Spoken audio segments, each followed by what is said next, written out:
प्रदेश इकाई के अध्यक्ष सविता मान जी,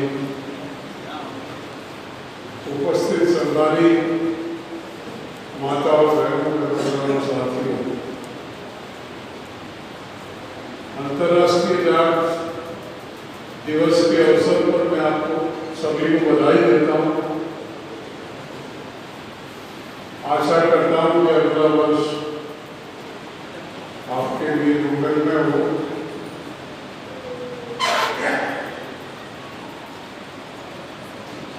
ये आयोजन इन नौजवानों ने जिस उद्देश्य को लेकर किया वो बहुत ही महत्वपूर्ण है। ऑल इंडिया जाट महासभा 1907 में बनी।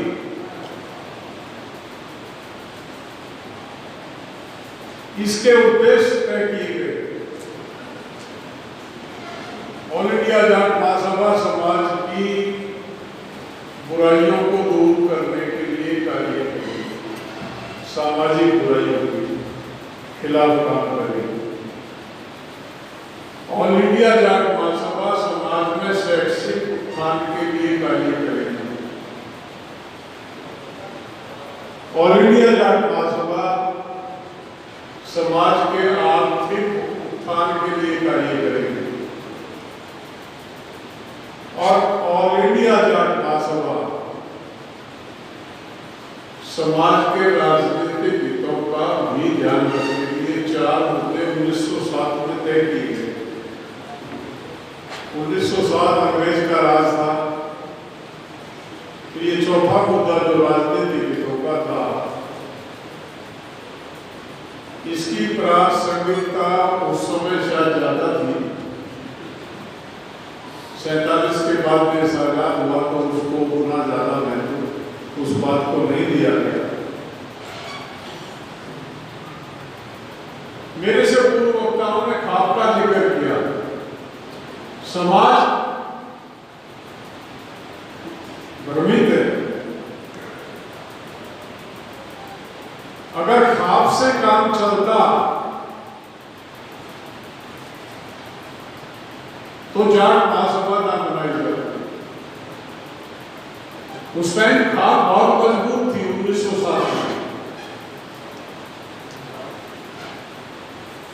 वो बुजुर्ग हमसे ज्यादा समझदार भी थे, खाप मजबूत भी थी।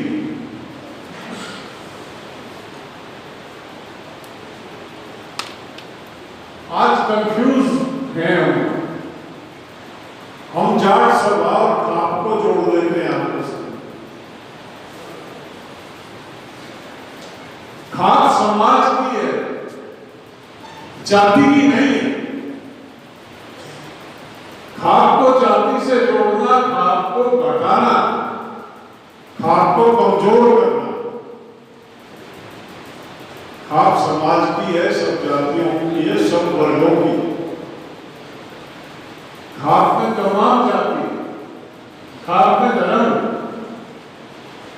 खाप में मुसलमानों के गांव भी है, त्यागियों के गांव भी है, गुजरों के गांव भी है, अहिरों के गांव भी है। खाप समाज की और खाप जाति की बात गांव की भी छोड़ दिया। खाप उस गांव की तमाम बिरादरी की। जब किसी खाप का चौधरी चलता है, अपने सही मायने में तरीका ये था, खाप का चौधरी जब चलता था तो अपने गांव में, जिस गांव में चौधर होती थी, उस गांव में हरिजनों का भी चौधरी था, कुम्हारों का भी था, नाइयों का भी था। उनको ले नहीं सकता था, समाज का निर्णय होता था। मैं बहुत महसूस करता हूं इस बात को। खाप जैसे शब्द को समझ नहीं रहे हमारे बड़े, या हमने समझाया नहीं।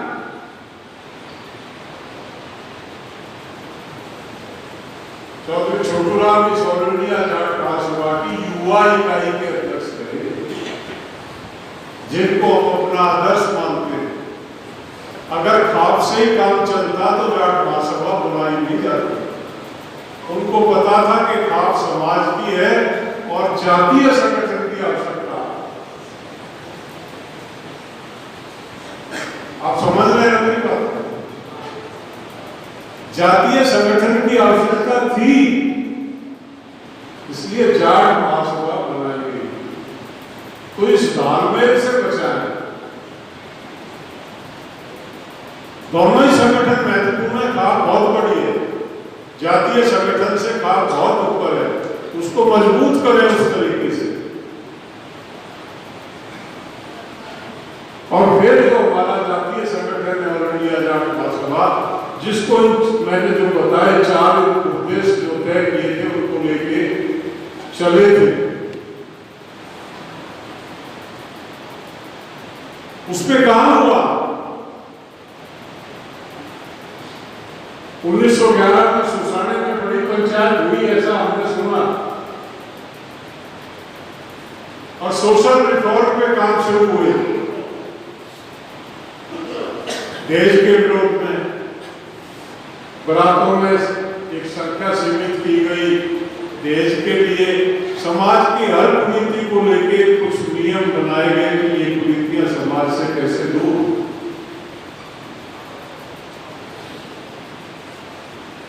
समाज में सामाजिकता की व्यवस्था मजबूत थी, बहुत समय तक उसने काम किया।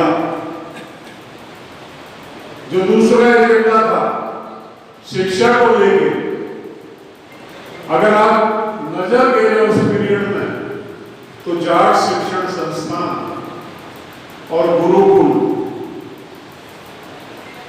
वो भी वही बने, गुरुकुल भी आपके पूर्वजों ने बनाए थे, आपकी जमीन और आपके पैसे से ही बने थे। तो 2 तरह के शिक्षण संस्थान उस समय बने, हरियाणा, पश्चिमी उत्तर प्रदेश और पश्चिमी राजस्थान में गुरुकुल और जाट शिक्षण संस्थानों की चेन बनी, चेन।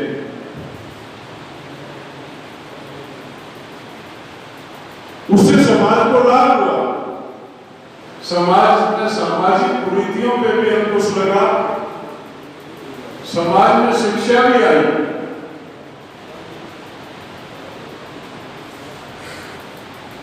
समाज आगे बढ़ा, और जो समाज शिक्षित होता है आर्थिक तौर पर निश्चित तौर पर मजबूत होता है।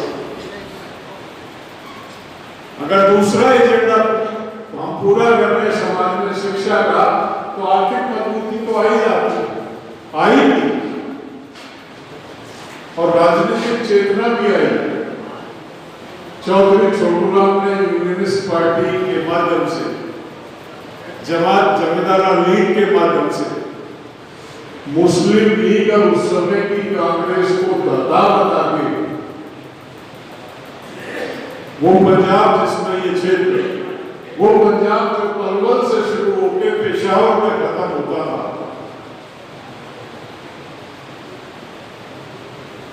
उस पंजाब में आपके उस चौथे एजेंडे ने काम किया। बड़ी ताकत थी कांग्रेस, और मुस्लिम लीग भी अपने आप को धर्मवर कहते थे। सबको धूल चटाते हुए चौधरी छोटूराम ने 22 साल पंजाब में शासन किया, और वो काम करके गए जो मील के पत्थर हैं जिनका तोड़ नहीं।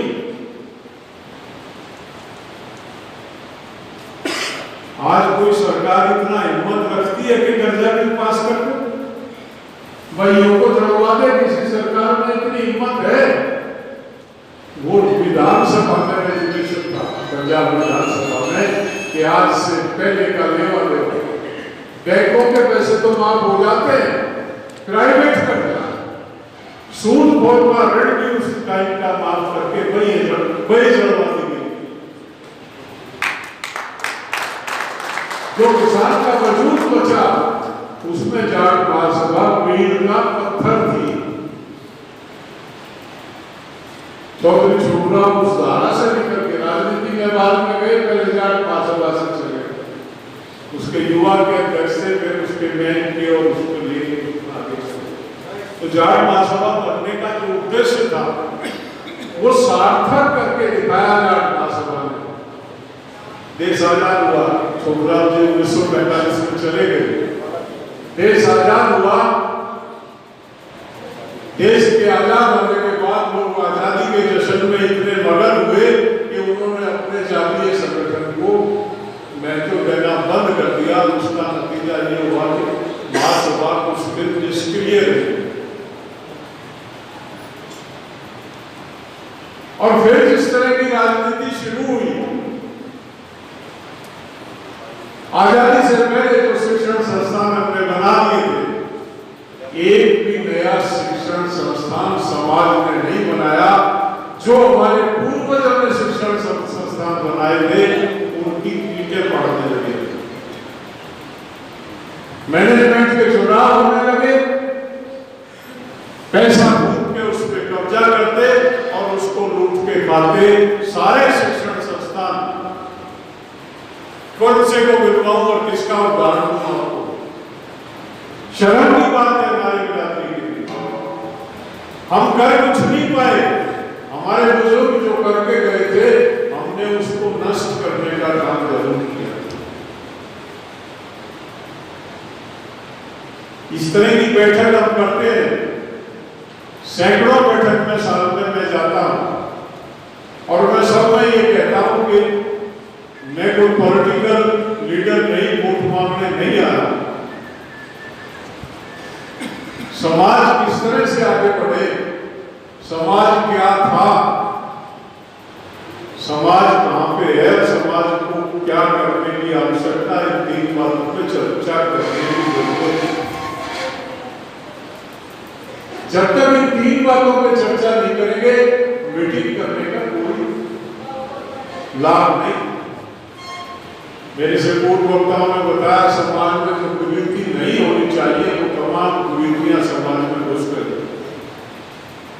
नशाखोरी हमारे समाज में आ गई है, देश का बुराई हमारे समाज में आ गई है, उदंडता हमारे नौजवान में आ गई और सबसे बड़ी कमजोरी उपलाड़िया जी कह रहे थे कि शिक्षित होकर समाज बढ़ता है, हमारे साथ उल्टा होगा। हमारे बुजुर्ग जब अनपढ़ थे तो कभी किसी के चुंगल में नहीं फंसे, लेकिन जब से हमारा समाज शिक्षित हुआ तब से हमारे समाज में पतन की उस राह पे आ गया जिस पतन से दूर हुआ। जाट ने तमाम रिफॉर्म किए, जाट ने बौद्ध धर्म को अपनाया, तमाम जाट ने बौद्ध धर्म को अपनाया।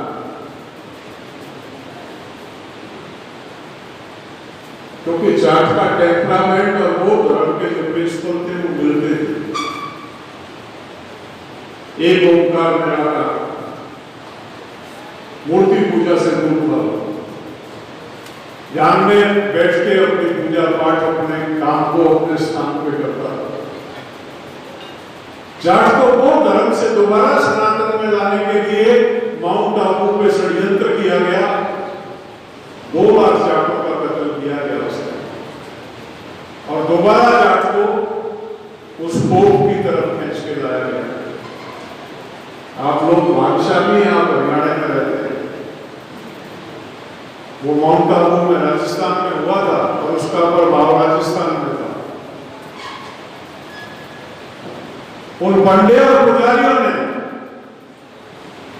इस बिरादरी का जो उत्पीड़न किया, राजस्थान का जाट पगड़ी बांधता नहीं है, लपेटता, पता है?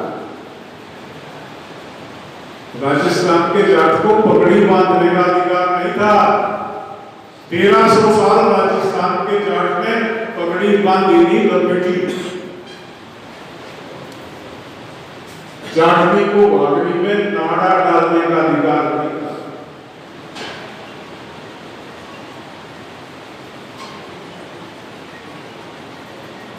चौधरी छोटूराम जब जाट महासभा उसमें आई अस्तित्व में, चौधरी छोटूराम राजस्थान की तरफ सीकर में मीटिंग हुई, 1.25 लाख जाट इकट्ठा हुए।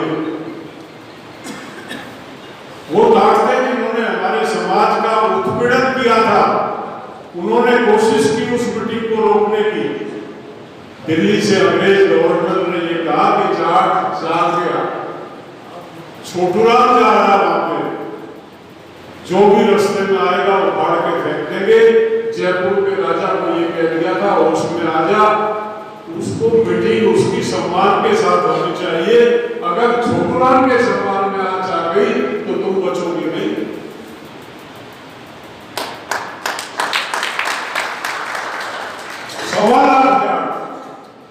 इकट्ठा हुआ शिखर में, हाथ में पलकटी और कुआड़ी। ये काम जाट मास्टर करते। वो ताकत जो हमको हमसे चिढ़ती थी वो सक्रिय हुई, लेकिन आपकी जाट महासभा की ताकत को देख के सबको मिट्टी में मिला दिया। चौधरी छोटूराम जोधपुर गए, बलदेव राव ने डाकू कहा गया नौकरी बहुत कर ली तुमने, रिजाइन दो नौकरी को, मैं बैठा हूं किसान के लिए और गांव के लिए काम करो। उन बुजुर्गों ने उस उत्पीड़न के खिलाफ लड़ाई लड़ी, उसको उखाड़ के फेंका।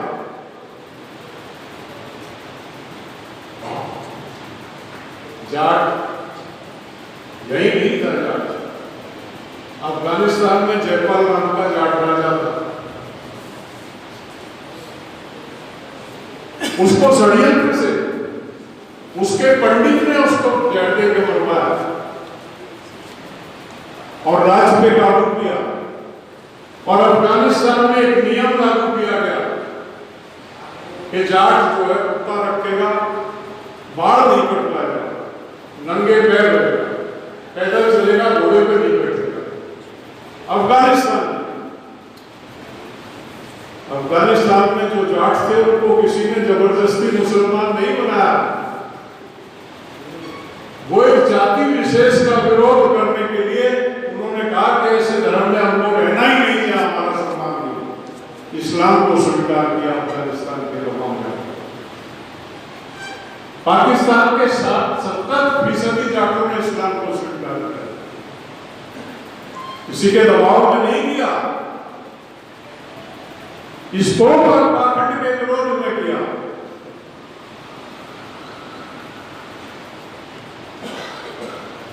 गुरु नानक आए तो जो बचे हुए जाट थे उन्होंने सिक्खी को स्वीकार किया, और गुरु नानक के बाद स्वामी दयानंद आए तो उन्होंने आर्य समाज को स्वीकार किया। 2500 में रियासत साहब तो मुझे पता, इससे पहले का भी कोशिश करके निकाला जा सकता। हम पोपट पकड़ में नहीं आए, हम पूजा करते थे दादा भैया की, दादा खेड़े की, हमारे अपने संतों की। हर एरिया में कोई ना कोई संत था, हरिदास थे, कृष्णदास थे, गरीबदास थे, इस तरह के हमारे संत थे। आज हम पढ़ लिखे, आज हम घंटे बजा रहे, हमने नहीं बजाए, थे ही नहीं हमारे गांव में।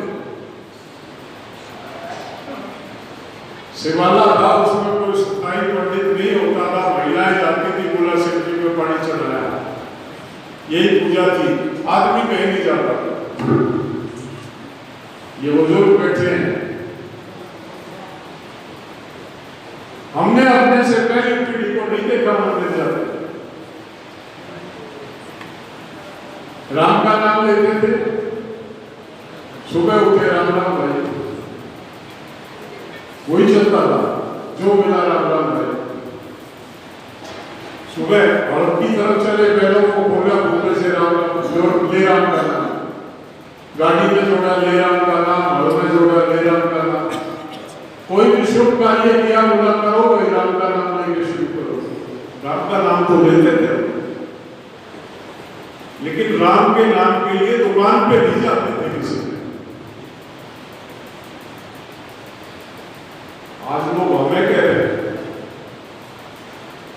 हमसे सर्टिफिकेट मांगते हैं, हमको सर्टिफिकेट लेने की आवश्यकता पड़ रही है। मैंने जयपुर कह दिया भाई हमारा राम तो हमारे साथ रहता है। बोला ये तो राम को भी साथ रखते हैं, तो तुझे क्या तकलीफ है? हमारा राम हम कहीं भी रखे, उसे कहीं रखे।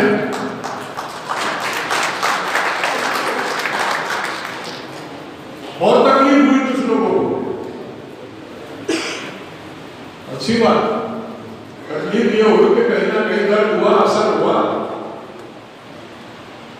वही हम चाह रहे थे। तकलीफ भी तो देना चाह रहे हैं ना। किसका दर्द?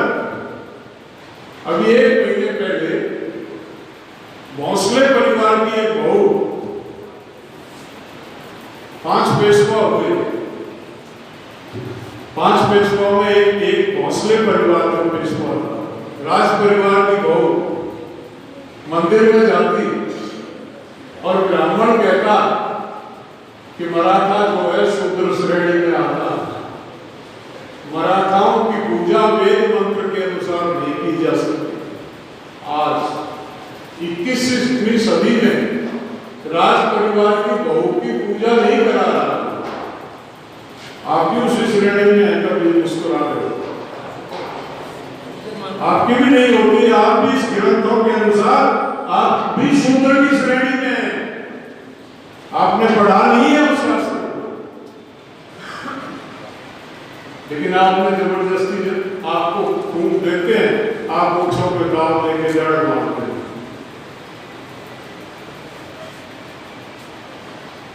राम मंदिर में कितने लोग मरे आंदोलन में? गोलियां चली, आदमी मरे,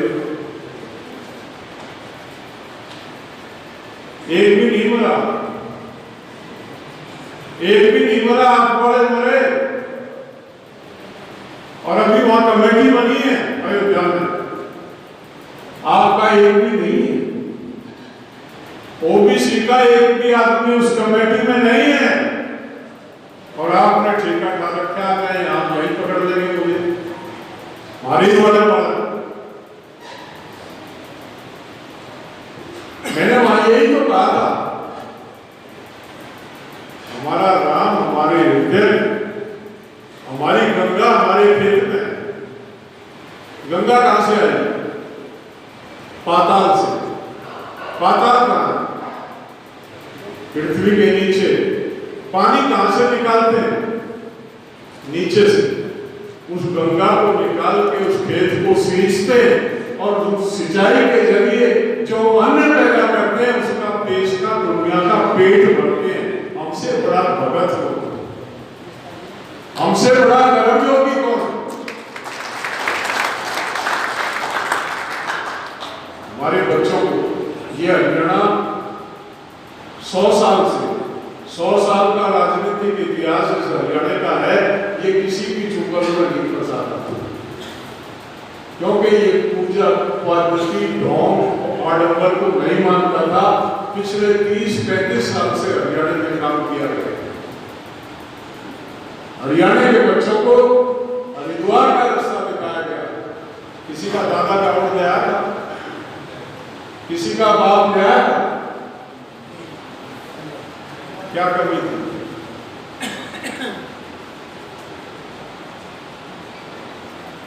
इसलिए हमको कावड़ पे लगाया गया कि जो 2 दफे बोले जोड़े में जानी पड़ेगी, 1 दफे की बात नहीं। जो 2 दफे धक्के खा लेगा वो पक्का हो जाएगा। एक वोट बैंक पक्का किया गया, और उसका नतीजा है हरियाणा, जहां 28% आप वहां खट्टर 10 साल से राज कर रहा। ये उस कावड़ का नतीजा है। ये नौजवान बैठे, मैं बधाई देता हूं, उन्होंने बीड़ा उठाया। खाली नशे से बात नहीं बनेगी। ये जो तिलक लगा लिया, जो ये छोटी बढ़ा ली, उससे नहीं समाज सुधार होगा। ये हमारी नहीं है, ये किसी और की दुकान। उस दुकान में हमसे गुलाम की तरह से काम कराया जाता। गुलाम तो हो गया, चौधरी को जिसका पाठ है उसका नहीं, जो अपनी पाठ बिछाया रखना उसका रहे चौधरी होता। कहाँ जा रहे हैं? और समाज के सुधार की बात है, ये बाइबल में जो दिया था नशे और हराम होने की बात कर रहा, और वो उसको ले जाकर उन्होंने कहा है कि नेता इसके लिए जिम्मेवार। नेता कहां से आया? हम में से एक आदमी है जो नेता बना, और धक्के से नहीं बना। सोमवीर सांगवान को इलाके के लोगों ने चुन के नेता बनाया। नेता हम बनाते और नेता हमारे बीच में से आता। चौधरी चरण सिंह ने ये कहा था, वोट किसी निशान पे मत दो, वोट देने से पहले ये देखो जिसको वोट दे रहे वो तुम्हारे वोट के काबिल है या नहीं, उसका चरित्र कैसा, उसका आचरण कैसा, वो व्यक्ति ईमानदार है या नहीं। आप नहीं देखते, आप देखते मेरे गोत्र का, मेरी जात का, मेरे धर्म का, मेरी बिरादरी का, या फिर आपने किसी पार्टी का पट्टा डाल रखा। जिस पार्टी का पट्टा डाल रखा वो चोर को टिकट दे दे, लुच्चे को दे दे, लफंगे को दे दे, आप कहते हैं हमें कोई लेना देना नहीं, हमारी तो पार्टी है। फोर्स देते हो नेता को, चुनते हो आप, वोट देते हो आप। एक नंबर चौधरी चरण सिंह के बताए रास्ते पे वोट दे के देख लो, देश की सारी गंदगी एक चुनाव में साफ हो जाएगी। और समाज सुधार किसको सुधारोगे? अब ये 4 साल तो सुधरने से रहे तो पक लिया इनका मामला, जिनका मामला पक लिया उनको क्या सुधार? कच्चे घड़े को आकार दिया जा सकता है, आवे में पकड़ने के बाद उस घड़े को आकार नहीं दिया जा सकता। बच्चा सीखता है, 8 साल की उम्र तक उसका 80% दिमाग खुद हो जाता है, 20% बचता है जो स्कूली शिक्षा उसको लेनी, जो वेबसाइट शिक्षा उसको लेनी, सामाजिक आचरण, उसकी आदत, उसकी नेचर, उसके गुण 8 साल तक घर में जिस तरह से दिए जाएंगे उस तरह से वो ले लेगा। कौन देगा? घर की महिला 8 साल तक किसके पास रहता? दादी, बुआ, माँ। अब ये बहने आई, ये पता नहीं किस तरह से हिम्मत करके आ गई, शहर में रहती है इसलिए आ गई। वो गांव की जो महिलाएं बैठी है तो पहली शिक्षक है बच्चे की, उसको तो दर्शन नहीं होने देते बेटियों के, वो बात सुन ना ले, वो समझ ना ले, उसको ज्ञान ना होगा, उसको तो हवा ही नहीं लगने देते ना। और अगली पीढ़ी की निर्माता वो है, पीढ़ी का निर्माण उसको करना।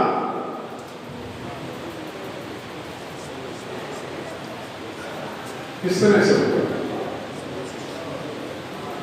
हमको सतर पे जाके काम करना पड़ेगा। आज 18, 20, 22, 25 साल के बच्चे को मैं समझाऊं वो मेरी सुनने वाला नहीं, लेकिन 5 साल के बच्चे को गांव की चौपाल में मासिक हवन करो, 5 साल, 7 साल, 10 साल के बच्चों को वहां बैठाओ और किसी योग व्यक्ति से बैठ के अच्छे नागरिक कैसे बना जाए, अच्छे आचार विचार क्या होते हैं, इसमें कोई गोष्ठी रखी जाए, महीने में एक कर देगा तो एक साफ सुथरी पीढ़ी का निर्माण हो सकता। आज बच्चा होता 7 जगह तो रहते आते ही दूध बचता 15 दिन में बर्तन भांडे अलग अलग। बच्चा रो रहा, उसको खिलाए कौन? मोबाइल चला के कोई लगा के पिक्चर लगा के उस बच्चे के हाथ में दे देते हैं। जब मोबाइल से बच्चा बड़ा हो रहा तो फिर नागरिक उससे तुम लाल क्या रुकवाओगे? क्या करेगा? क्या करेगा? तो भाषण देते हैं, ऐसे भाषण दिए, सोने तालियां बजाए, पूरा बहुत भाषण बहुत अच्छा दिया, हर भाषण अच्छा दिया, आचरण क्या? कितना टाइम आप दे रहे हो अपने बच्चों को? उनको बैठा के बहुत जाट है भाई, जाट वो है जो सोचा, जाट वो है जो मेहनती है, जाट वो है जो कोप और पाखंड में नहीं पड़ता। हमारे बुजुर्गों ने कभी कोप और पाखंड को नहीं अपनाया। हम जो है कर्म इसमें विश्वास करते हैं। हम अपने दादा की रोटी लेके जाते थे तो वो कहता था मैं राम का नाम ले लूँ, वही खेत में ही बैठ के, और वो पता ना के लिए करता के ना लेना, पर जो लेना था वही ले लेता। तो मंदिर मंदिर रहा, जमेला था ही नहीं जाना। अब दूसरे जागरण हो गया, जागरण वाले दारू पी के नाच रहे, भांडे तोड़ रहे, माइक बज रहा है, पड़ोसी सो के पा रहे, तेरे जागरण होगा, सारे गांव में सजा होगी।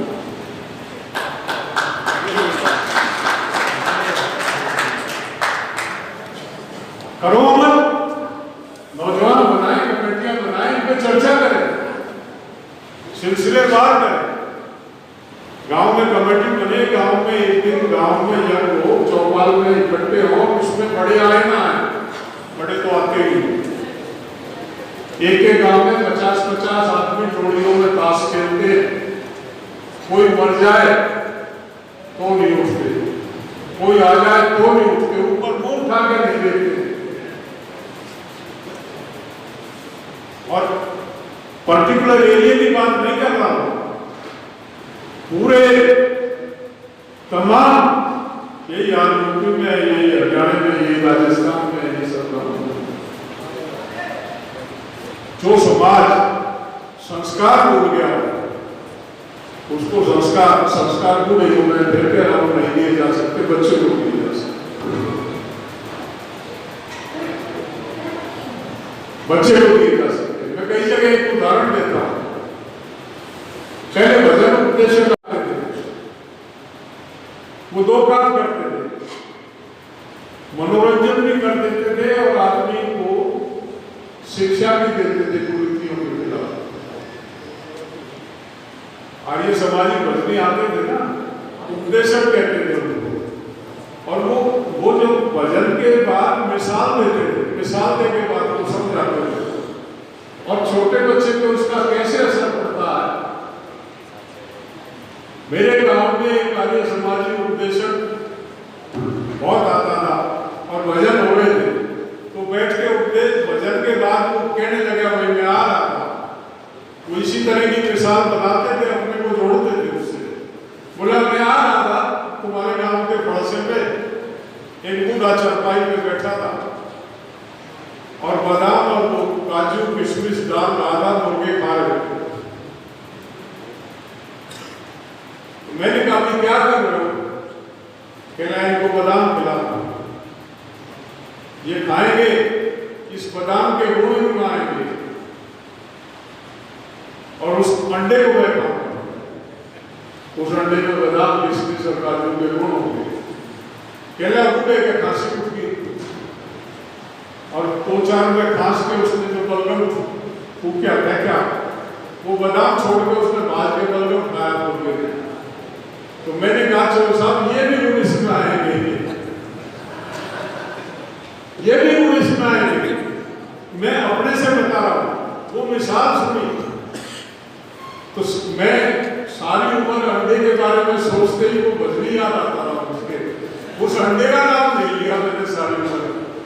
असर पड़ता, अच्छी बात होगा, असर पड़ता और बच्चा सीख सकता, एक एज के बाद नहीं सिखाया तो अच्छी बात है। नशाखोरी पे आपने काम शुरू किया, अच्छी बात है, करो आप। एक तो बड़ों को मत समझाना, जो निकल लिया ना आगे वो काबू क्या है, बच्चों को डालो। 10 साल में गांव का वातावरण बदल दो, एक गांव को मिसाल बना के जिले में नहीं कर हूँ तो कर लो काम को। और एक गांव में ये शुरू कर दो, 10 साल में उस गांव की जो जनरेशन होगी वो एक अलग जनरेशन, ये मेरा दावा। मेहनत करनी पड़ेगी, समय देना पड़ेगा, लगना पड़ेगा, सोचना पड़ेगा। बहुत अच्छी बात है, आपका बहुत अच्छा एजेंडा। मैं अपने नौजवानों को बधाई और मैं कामना करता हूँ कि ये कामयाब हो, ये समाज को नई राह में, और मैं को आश्वस्त करता हूँ जब भी ये मुझे कहेंगे। अभी भी इन्होंने मुझे फोन किया था, गए नहीं थे मेरे पास, लेकिन मैं अच्छे कॉलेज को देखता हूँ। बीच में कहना चाहूँगा इजाजत हो आप पढ़े लिखे विद्वान समझदार, सारी बात। हरियाणा प्रदेश में जाट का नेतृत्व है, इतना ही था कोई कमजोर से उसने सुधार दो आप वर्ग में। धन्यवाद। तो सवाल इस बात का है कि मैं आपको, आपने बुलाया, मुझे पता था। मान साहब ने यहाँ मीटिंग की थी, मैं मान साहब के जाने के बाद पहली दफे आया। मान साहब के जाने के बाद खाली खाली लगता है भिवानी आना, और मन ही नहीं करता था भिवानी आया ही नहीं। हमारी मजबूत कड़ी निकल गई थी हमारे से। इन बच्चों का फोन किया, मैंने कहा कि अच्छा कार्य कर रहे हैं, उसे हो जाना चाहिए। मैं कोई राजनेता नहीं कि कितने की मीटिंग करते हुए मुझे 5 आदमी मिल जाए और 5 जिले में एक भी आदमी मेरे हाथ पड़ जाए तो मैं ये मानता हूँ कि जिले को नई दिशा दे सकता है। और ये सोच के मैं आया हूँ, आपसे भी मेरा निवेदन कि ये किसी राजनीतिक दल की मीटिंग नहीं है, ये जातीय संगठन की मीटिंग है। और हमारा उद्देश्य हमारी जाति आगे बढ़े, हमारी आने वाली पीढ़ी आगे बढ़े, हम अपने संस्कारों को समझें। हम जिस घर में फंसते जा रहे हैं, जिस कोप और पाखंड में फंसते जा रहे हैं, उससे अपने बच्चों को बचाएं, कर्मयोगी बने। जात संकीर्ण नहीं है, जाति को मानते हैं लेकिन जातिवादी नहीं है। हम किसी जाति पे अन्याय नहीं करते। किसी को अगर दुखी देखते हैं तो बिना मांगे मदद देने का अगर कोई काम करता है तो वो जांच करता है। पड़ोसी भूखा है तो जांच सोता नहीं, उसको पिलाएगा। पड़ोसी को कोई पीड़ा है तो जांच उसको दूर करने का प्रयास करता है। हमारी श्रेष्ठ जाति है। स्वार्थ में तो सब करते हैं, हम स्वार्थ में नहीं, हम मानवता के नाते अपना नाश तक करने को तैयार हो जाते हैं। ऐसी जाति होगी। आपने सुना, मुझे सम्मान दिया, मैं आपका आभारी